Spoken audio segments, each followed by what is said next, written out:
Ryan, tu t'es bien recoiffé? Ouais, c'est bon, c'est bon. Allez. Ryan, donc déjà avant de parler du match en lui-même, comment tu as vécu ce retour en terre sétoise et comment tu l'as préparé mentalement aussi? Bah franchement, je l'ai bien pris, ça m'a fait beaucoup plaisir de revenir. J'avais vraiment hâte de jouer ce match, surtout ici. J'avais eu peur que ma suspension elle aille jusqu'à ce match, que j'ai eu de la chance. Je me rappelle 3 matchs de suspension et tu reprends juste maintenant. Voilà, d'où les crampes à la 60e. Et ouais, franchement, ça m'a fait beaucoup plaisir. Ça m'a fait bizarre de m'entraîner là-bas. J'ai eu un petit doute quand je suis rentré. Je suis à la gauche direct. J'ai dit oh, qu'est-ce que je fais là? C'est là-bas. Parce que quand je reviens en courant, je regarde pas là. Et là, je suis à la droite. Ça m'a fait bizarre un peu. Bon, ton adaptation sinon au stade de la Valois et au climat mayennais? Ah ben, franchement, le club, c'est franchement qualité. Je m'entends bien avec tout le monde. C'est très professionnel. Et après le climat, compliqué au début, après, mais on s'adapte. On peut pas tout avoir. Hein. On peut pas tout avoir, mais les gens sont sympas là-bas. Alors Laval restait sur 3 victoires consécutives et après une défaite à Châteauroux. Oui. L'important était de ramener au moins un point pour pas trop cogiter. Et l'essentiel a été plus que fait puisque victoire à la Valoise ce soir 1-0 sur le contenu de la rencontre. La victoire est somme toute logique. Oui, après, nous on était venus pour ça. On était venus pour se relancer. On voulait pas de match nul. On voulait repartir sur une bonne série. Et on savait que ça allait être un match compliqué.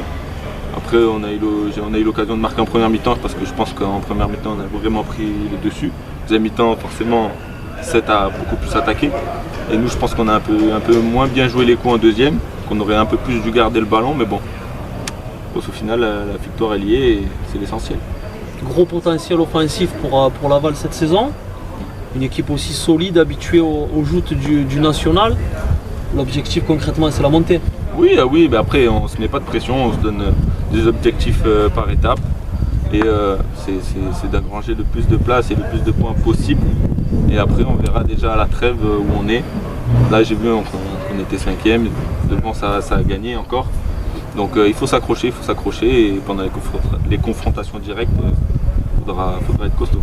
Un mot sur ce FC7 convalescent. C'est compliqué, c'est des joueurs, de mon avis personnel, qui sont tout nouveaux. C'est difficile. Nous on l'a vu nous que dès le début on a pris une défaite, je crois 2 défaites d'affilée, on se souvient bien.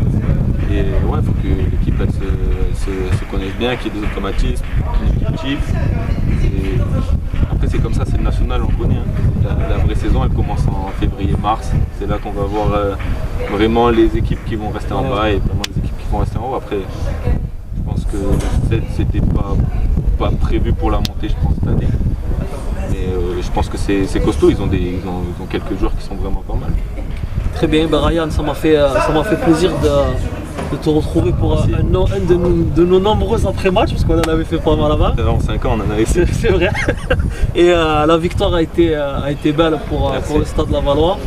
Et comme j'avais promis à mon collègue pour terminer, l'essentiel est dans l'actel. Voilà. Merci encore, bravo.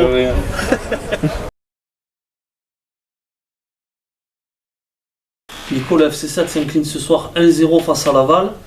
Et j'ai envie de te dire que si les 2 derniers matchs avec des défaites, on avait senti quand même un FC7 avec une âme, avec une envie, et qui pouvait même être déçu de ces défaites, notamment en particulier à Sedan. On a senti un FC7 désuni et vide de tout peut-être ce soir. Ouais, je pense qu'une nouvelle fois, on encaisse encore un but sur une erreur. Sur une erreur individuelle. C'est vrai qu'il a manqué beaucoup de choses. On n'a pas dégagé ce qu'on a dégagé sur les 2 dernières rencontres où il y avait vraiment un réel souci de solidarité. Donc là, je pense qu'il y a eu, ça a été un petit peu du foutoir sur le secteur offensif, sans génie, sans idée. Malheureusement, voilà. Ce qui me dérange le plus, c'est que on vit une saison difficile et compliquée depuis le début de la saison. Je pense que les joueurs n'ont pas conscience qu'il y a pas mal de gens qui nous veulent du mal, et justement quand on nous veut du mal, il faut tout faire pour inverser la tendance. Malheureusement, on essaie de l'inculquer aussi dans la tête des joueurs parce que je pense qu'aujourd'hui rien n'est facile, d'accord, pour la direction, pour nous, le club. Hein. Rien n'est facile. bon, malheureusement, on donne raison à des gens qui veulent nous faire du mal. C'est ça qui est le plus regrettable. Mais malgré cela, on ne courbera pas les chines. On va continuer à se battre. Surtout pour que ce club reste en national. Parce qu'aujourd'hui, on fait tout pour descendre un club en national. Alors que je pense qu'il y a des clubs aujourd'hui qui mettent des millions d'euros pour monter en national. Nous, on a la chance d'y être. Et on nous a mis beaucoup de bâtons dans les roues depuis le début de la saison. Certes, je ne peux pas dire qu'on ait la possibilité de prendre les joueurs qu'on avait envie, sans faire offense aux joueurs qui actuellement, qui font le maximum, qui se donnent aux entraînements. Malheureusement, sur certains matchs, il y a des carences qui ressortent. Et force est de constater qu'il faut encore travailler pour que ces joueurs qui nous ont rejoints soient au niveau et comprennent cette philosophie qu'on a. Qu'il faut se battre pour le maillot et qu'il faut se battre jusqu'au bout et dans tous les temps de la rencontre. Aujourd'hui, on a manqué de ça. Chose qui avait été intéressante sur les 2 derniers matchs, mais aujourd'hui, on ne l'a pas vu. Et malheureusement, j'ai envie de te dire, on donne raison à pas mal de gens qui nous veulent du mal. Donc, il faut absolument qu'on inverse ça. On continue à travailler encore plus faire mal. Aujourd'hui, ce qui m'a dérangé, c'est les duels. On a été en dessous, on s'est fait remuer, il n'y a pas forcément eu de réaction. Donc voilà, on sait que ça sera difficile et que ça sera très très compliqué. Mais on doit relever la tête et se donner un objectif pour éviter qu'on fasse sourire certaines personnes qui nous veulent du mal. Donc voilà, moi ça me dérange. Malheureusement, on subit. C'est dur cette position, j'ai pas eu l'habitude de la connaître. C'est difficile, il faut se remettre toujours en question. Mais on va pas mourir comme ça, on va continuer à se relever la tête. De toute façon, il y aura un match la semaine prochaine qui sera révélateur où on va nous rentrer dedans, où il faudra tout donner pour se qualifier. Donc j'espère que les joueurs qui mériteront d'être sur le terrain donneront tout pour qu'enfin on décroche quelque chose de positif, parce que c'est vrai que à force d'avoir des nouvelles négatives et des performances négatives, malheureusement, il faut être solide mentalement pour passer tout ça. Sans rentrer dans le secret des vestiaires, on fait cette interview un peu plus tard que d'habitude, parce que les joueurs ont pas mal été bougés par toi, par Sandrick. Est-ce que tu penses que ce soir, à travers cette... même s'il n'y a eu que 1-0, moi, peut-être le mot un peu fort, mais je parle de déroute, est-ce que tu penses qu'à travers cette défaite, les joueurs vont enfin réagir et, comme tu l'as dit, prendre conscience de la situation en interne du club, mais aussi en externe? Et après aussi, il ne faut pas oublier qu'ils ont quand même un poids sur les épaules qui doit aussi être très dur à gérer. Alors le mot déroute n'est pas le mot, on n'a pas fait, c'est pas une déroute, on n'a pas pris une déculottée comme moment, c'est pas une déroute. Tout à fait. Après, j'utilise le mot déroute par rapport à la prestation dans l'ensemble. Voilà. Mais il est mal choisi, tu as raison. Pour moi, c'est un mot fort. C'est pas une déroute, il y a quelque chose. C'est vrai qu'aujourd'hui, malheureusement, ça a manqué de lien une nouvelle fois et qu'il faut continuer à se battre. Regarde, l'année dernière, Villefranche, ils perdaient 1-0. Certainement qu'ils subissaient des occasions ou pas, mais à la sortie, ils ont failli monter en Ligue 2. Alors, j'irai pas jusqu'à là, parce que je pense qu'il faut être conscient et lucide sur le potentiel du collectif. Mais je pense qu'en tirant, en se battant plus, on l'a prouvé, en restant cohérent entre lignes, on peut faire beaucoup mieux que ça. Voilà, non, c'est pas une déroute, c'est encore une contre-performance. On les enchaîne, on les accumule, mais on savait que ça serait difficile cette année. On le savait très bien, on savait très bien où on allait. C'est vrai qu'en début de saison, il y a des choses comme masquer pas mal de carences, notamment sur les matchs amicaux où on s'est cru plus beau que ce qu'on était. Il faut savoir aussi que sur les matchs amicaux, on a eu des joueurs que si on n'était pas en train de nous trucider, peut-être ces joueurs on les aurait fait signer, peut-être ça aurait amené une plus-value au collectif. Donc aujourd'hui, on sait, le manager travaille comme un acharné pour essayer de trouver les bonnes solutions. On sait qu'on lui veut du mal, on sait qu'on veut du mal au président. Mais à la sortie, c'est l'identité du club qui en pâtit. C'est ça qui me dérange le plus. On s'est crevé, on s'est cassé le cul pour monter en national. Et à la sortie, on n'est pas aidé. Mais moi, des fois, tu es à fleur de peau parce que ça, tu le relevais pas avant. Même si on en parlait. Je le relevais pas parce que je voulais pas donner raison et je veux toujours pas donner raison à certaines personnes qui nous font mal. Je veux pas leur donner raison et c'est pour ça que il faut y croire, il faut continuer à se battre. Mais c'est pénible, voilà. Parce qu'aujourd'hui, malheureusement, on voit quoi les résultats et on voit pas les coulisses. On voit pas les coulisses. Comme de temps en temps, je jette un œil sur les commentaires. Les gens ne savent pas tout. Et c'est ça qui me dérange le plus. On nous juge, on juge certaines personnes.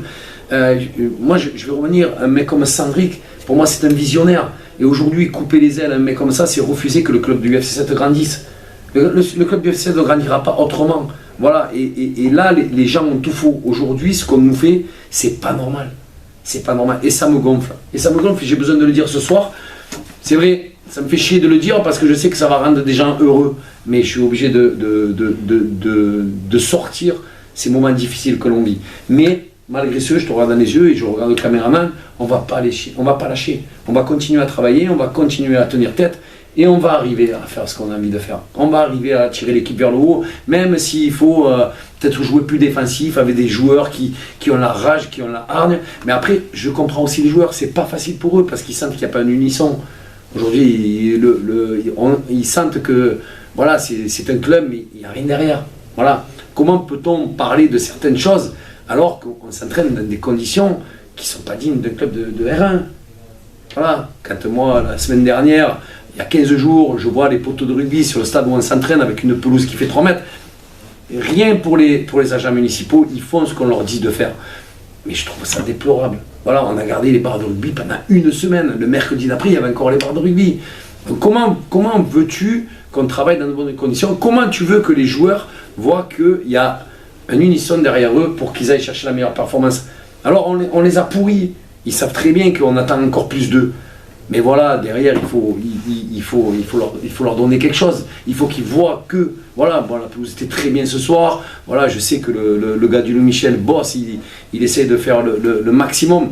Mais voilà, après, c'est ce qui s'est passé la semaine dernière, mais moi, pour moi, c'est hallucinant. On raconte ça dans n'importe quel club national, ils nous prennent pour des fous. Ils vont pas nous croire d'ailleurs. Ouais, ça te fait rire à travers. Voilà, ouais. Donc voilà.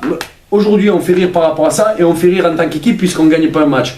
Mais on va aller plus loin que ça et on va aller encore plus fort et on va travailler encore plus fort pour y arriver parce qu'il faut qu'on y arrive. Voilà, on n'est pas monté en national pour lâcher le morceau maintenant, c'est pas possible. Donc on n'est qu'à la 10e journée, il n'y a pas de crise alarmante, mais je veux que tout le monde soit conscient de ça parce que c'est important. On ne peut pas travailler dans des conditions comme ça, c'est impossible. Est-ce que toi justement par rapport à ces résultats, tu te sens menacé? Que je sois menacé, ça me semble logique. Et moi, aujourd'hui, voilà, on va avoir des discussions aussi avec Sandrick. Moi, je suis là pour que ça marche. Avec les moyens qu'on me donne, j'essaie que ça marche. J'ai eu les moyens dans de bonnes conditions depuis 3 ans. On a eu des résultats qui étaient à la hauteur de ce qu'on demandait. Maintenant, voilà, après, moi, aujourd'hui, je suis à la disposition du club. J'entendrai. Moi, j'essaye de faire passer mon discours. Là, ce soir, c'est le manager qui a parlé parce que moi, je n'avais pas besoin de parler. Je suis tout le temps en train de les haranguer, en train de les vexer pour essayer de tirer le meilleur de leur performance. Là, aujourd'hui, c'est pas passé. J'avais rien à dire. J'étais bouche bée aussi. Je ne comprends pas qu'on peut être étincelant à Sedan et qu'on puisse faire une performance comme celle de ce soir. Sur le banc de touche, c'était pas le même Nico Guival. Voilà, donc après, il y avait, on avait certains absents qui nous amènent beaucoup de choses, tu vois. Bon, on avait un mec comme Solvay qui amène de la stabilité, même si derrière on a été solide. Mais bon, il amène cette aura. Manaï qui était blessé, Kofi qui a été papa, qu'on a fait le choix de ne pas faire démarrer. Donc il y a beaucoup de... Le groupe, toutes les semaines, bouge parce qu'il se passe des choses. Voilà. Donc après, voilà, il faut être patient, il faut continuer, il ne faut surtout pas baisser la tête. Et puis s'il faut avoir une discussion, et s'il faut, je sais pas, s'il faut changer quelque chose aussi, là, au niveau de ma position, quoi, je l'accepterai. Moi, aujourd'hui, mon seul souci, c'est que le club se maintienne en national. Donc, tant que je serai là, je ferai tout pour y arriver. Et puis après, voilà, si quelqu'un d'autre, ce sera quelqu'un d'autre. Et je me sens pas, ce serait logique que je sois menacé. Mais aujourd'hui, voilà, on travaille la main à la main. On a fait le choix de reprendre le club ensemble avec des personnes que tu vois, que tu connais. Voilà, il faut aller au bout ensemble. Voilà, maintenant, c'est sûr qu'on peut se poser des questions. Ok. Ben Nico, je te remercie pour ce discours combatif, en tout cas, qui m'a plu. Et je te souhaite une bonne chance pour ce match qui sera peut-être encore plus primordial qu'on le croit en Coupe de France. Ouais. Et je pense que tu avais besoin de certaines vérités. Donc, ouais, je pense que j'avais certains. Après, bon, Moi, j'aime en personne, chacun regarde son intérêt, mais je pense qu'aujourd'hui, le plus important, c'est l'entité, c'est le FC7. Nous, on n'est rien, on n'est que de passage. Il y a eu je sais pas combien, des dizaines d'entraîneurs, et chacun a mené sa pierre à l'édifice. Donc voilà, on n'est que de passage, mais c'est la première fois, je crois, que dans l'histoire de ce club, des choses comme ça se passent. Et c'est très dommage. Voilà, c'est très dommage. Après, j'incrimine personne. Mais voilà, attention, à un moment donné, il faut trouver des ententes et trouver un accord commun pour que le FC7 continue à briller en national. Voilà, aujourd'hui, cette ville mérite un club national, on l'a, autant que tout le monde se réunisse et qu'on y reste. C'est ça le plus important. Que ce soit moi l'entraîneur ou un autre, ça c'est pas le problème. Le plus important c'est que le FC7 soit là. Et tant que je serai là, je ferai tout pour que le FC7 soit national la saison prochaine. Merci Nico et bon week-end réparateur pour toi. Merci Merci encore.